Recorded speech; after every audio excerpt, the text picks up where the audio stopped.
मनमिळावू व्यक्तिमत्व आणि अतिशय प्रॅक्टिकल व्ह्यू ठेवून सरकारी अधिकारी म्हणून ज्यांनी मालेगावमध्ये एक आपली स्वतंत्राची छाप निर्माण केली, खरोखर त्यांची उणीव ऑफिसमध्ये पाय ठेवल्याबरोबर आपल्याला जाणवणार आहे। ही गोष्ट आपण प्रत्येकजण समजू शकतो। केव्हाही गेल्यानंतर त्याला एक इमिजिएट सॉफ्ट कॉर्नरने असं त्यांनी सोल्युशन काढून द्यायचं आणि असे अधिकारी नेहमी प्रसन्न व्यक्तिमत्व व साहेब आपल्यातून आज रिटायर होत आहे। मी परमेश्वर चरणी प्रार्थना करतो की उर्वरित आपलं आयुष्य परिवाराच्या सेवेत, समाजाच्या सेवेत आपण द्यावं आणि आपण कुठेही असलात, शरीराने आपण कितीही दूर राहा, मनाने आपण नेहमी आमच्या जवळ राहाल, अशी एक आपणास अभूतपूर्व भेट मी आज आपणास देत आहे।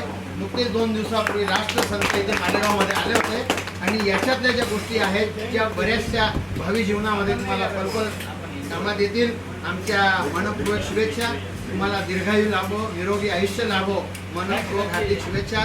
व्यक्तिगत आणि भारतीय जैन संघटनेतर्फे आपणास खूप खूप शुभेच्छा देतो।